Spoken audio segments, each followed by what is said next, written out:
E o Conhecer está de volta hoje conversando com o professor da UFAL e também do SESMAC, Natanael Barbosa, que coordena um estudo sobre a alta incidência de fluorose e cárie dental nas crianças do Benedito Bentes.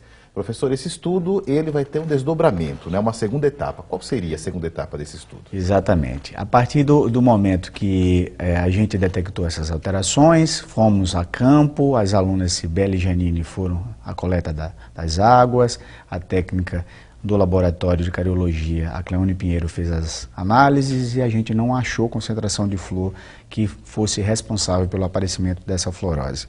Então, a segunda etapa do estudo é fazer uma coleta desses prontuários, né, na Faculdade de Odontologia da UFAL, onde essas duas alunas vão resgatar esses prontuários e ir em busca de informações para fazer a relação se esses pacientes que tinham fluorose, se tinha algum histórico de início de escovação dental, que tipo de pasta era usada, para que a gente pudesse reexaminá-los, ou seja, entrar em contato com esses pacientes, fazer uma nova consulta e sim analisar outros fatores com a entrevista bem apropriada para que a gente possa detectar os fatores que realmente levaram essa incidência de fluorose. Até porque nessa questão da pasta, a gente falou no outro bloco, que nem toda pasta é igual, né? Nem Porque o toda mercado pasta. joga muito com isso, não é? Isso, exatamente. Questão de preço, quer dizer que nem a pasta, às vezes, mais cara é a melhor pasta, por aí. Não, porque na verdade existem indicações para as pastas que estão inteiramente embasadas na concentração de flúor e estão embasadas também nos seus componentes químicos.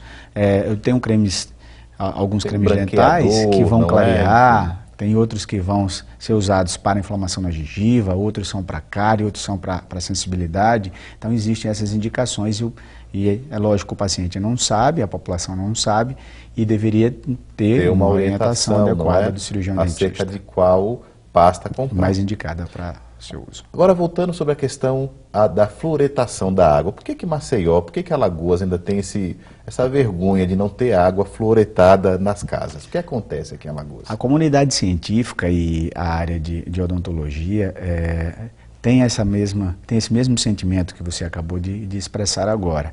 Não dá para a gente imaginar que seja muito mais adequado gastar recursos com o tratamento em si, gasto de material odontológico, contratação de dentistas, que isso tudo seja preterido à utilização da prevenção.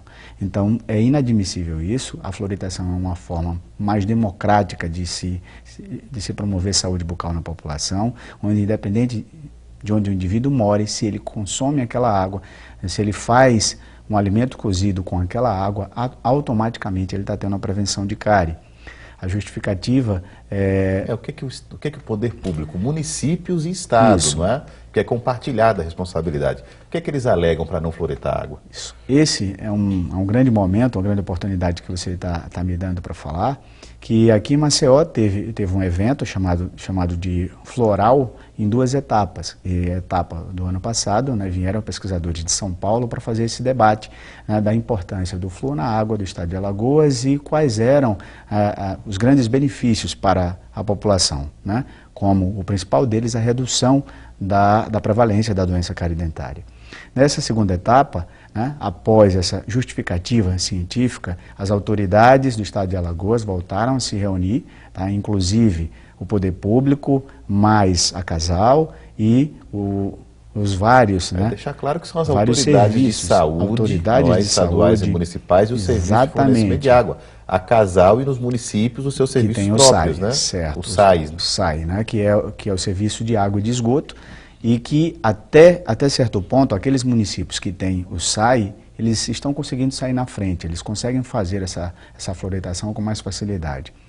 A Casal alega que nós temos grandes dificuldades pelas oscilações de pontos de captação dessa água. Tá? Eles falam que Maceió não tem uma fonte de captação única que essa água possa ser tratada e fluoretada de maneira adequada. Então existe uma variedade de fontes de captação e que isso dificultaria.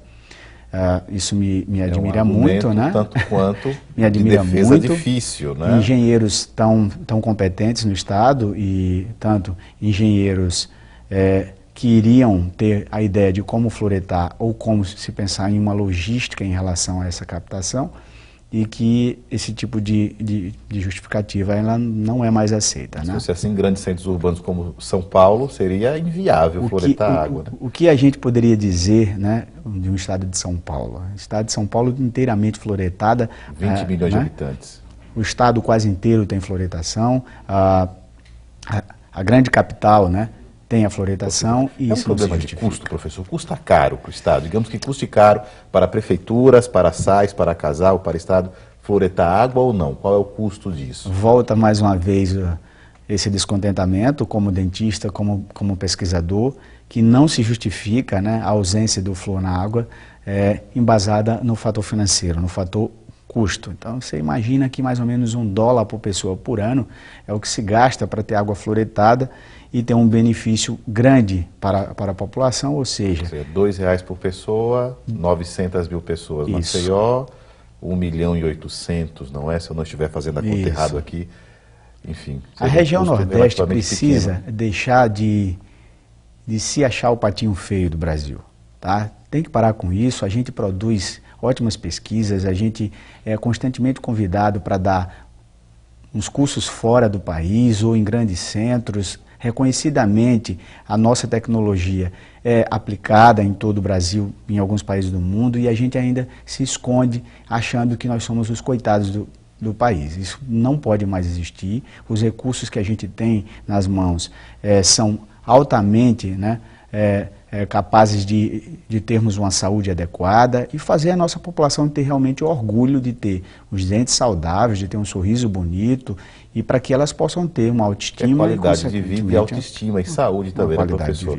Agora, para fazer justiça, cidades que fazem um bom exemplo, não é? Quais são as cidades alagoanas que estão ok, que dão um bom exemplo e floretam sua água? Nós temos 10 municípios, né? E esses 10 municípios... Menção de louvor aqui, né? De conhecer os 10 municípios. Isso, estão à frente já com seus sais a todo vapor até um certo tempo. Nós temos a cidade de Penedo, nós temos Pão de Açúcar, nós temos Boca da Mata, nós temos Viçosa, Cajueiro, São José da Laje, e agora vai me faltar mais 4 municípios. Temos 10 cidades, 10 gestores que dão um bom exemplo e floreta sua. Exatamente. Perfeito, professor. Muito obrigado, parabéns por esse estudo, obrigado pela presença aqui no Conhecer. Obrigado. Eu que quero agradecer mais uma vez essa oportunidade. É sempre bom a gente mostrar o que é feito em relação à pesquisa que pode ser aplicada na população. Perfeito. Né? As pesquisas benefício direto à população, elas são feitas não para ficarem guardadas em gavetas, e as pesquisas sim têm que ser o rumo da grande melhoria da saúde da população. Tá? Obrigado. Obrigado a você. E o Conhecer de hoje fica por aqui. Para você que nos acompanhou, muito obrigado. Até a próxima.